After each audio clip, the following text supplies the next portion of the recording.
Hi, well today I would like to welcome Inger Jensen. Yes. Inger is the Medical Foster Home Coordinator for the Butler VA. Correct. All right, I'm so glad I got that right. Yeah, you did perfect. Awesome. Well, how long have you been working at the VA? Well, I've been working at the Butler VA since the middle of August, but prior was at another VA for a little over 5 years. Okay, so you've been working with veterans for a while then. Yes, yes. All right, well, welcome to Butler. Thank you. We're glad that you're here. Thank you. And what a great program.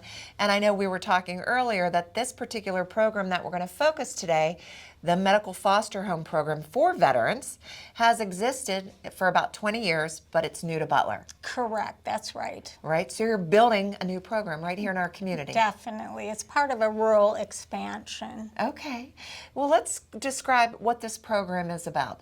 A medical foster home care, right? Okay, yeah. Medical foster home is a very unique and special program because it offers veterans an option about their long-term care. Absolutely. So instead of nursing home care, we want them to have the option of actually going into the home of a caregiver, living there in a home-like, nurturing, and supportive environment, being cared for there. Absolutely, and that's something that we all want, right? Oh, definitely. Yeah. So this was really, I think, a brilliant idea to help individuals, veterans, you know, to live and feel supported in a family type environment. Definitely. Right, to have that kind of social experience.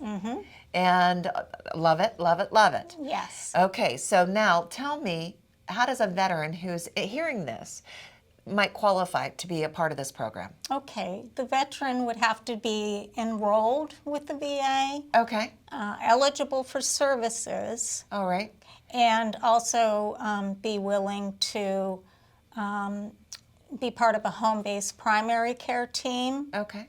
Our programs go hand in hand, and they have to have some medical need that warrants that level of care, where they need supervision, they need daily assistance because they're unsafe to live alone. Okay. Now, presently in Butler, do we have individuals that are in this home environment already?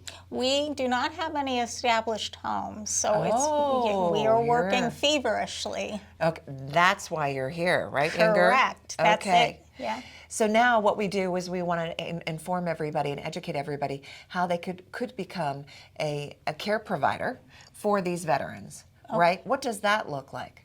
That would involve an application process, but I would say to anyone who's interested, please call me directly at 878-271-6723, and we'll talk, and I'll do a pre-screening interview with them. So if somebody's hearing this and would like to open up their home environment for a veteran, step number one, call Inger, talk to her, and she's going to kind of pre-screen to make sure that this is something that works for you. Correct. Right? And then after that, let's say that individual then says, yep, that pre-screening went very well, and now we want to go to the next step.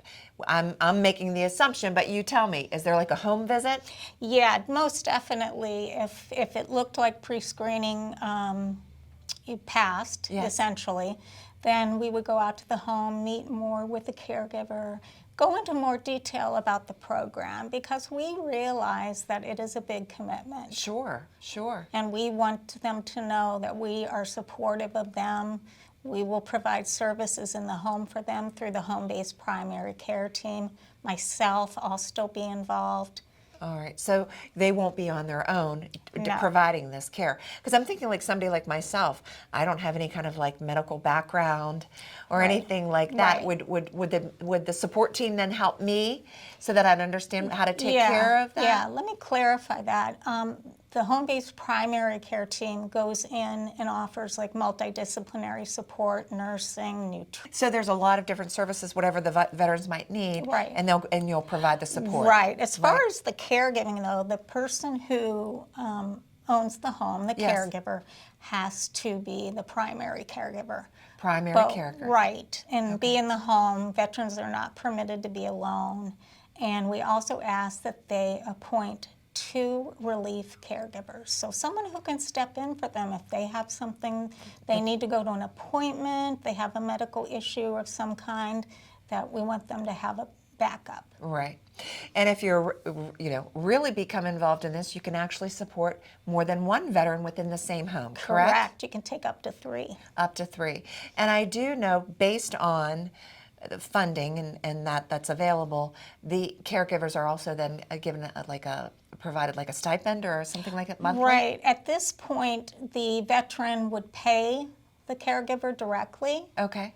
And they work out a payment arrangement. Okay. So the VA does not dictate the monthly rate. That Okay. would be strictly between the caregiver and the veteran, kind of like a rental agreement, so to speak. Sure. And we are to ensure, like my role is to ensure that it's a fair rate. Right. That it's not, completely out of the park and Yeah. unreasonable. And unreasonable. Yeah. Right. Well, wonderful work that you are providing our veterans. you. And we're so happy that this program is now in Butler. And we ask you to learn more about this, how you can support veterans and maybe bring them into your home too. So thank you for being with us. Thank you so much. All right. And thank you.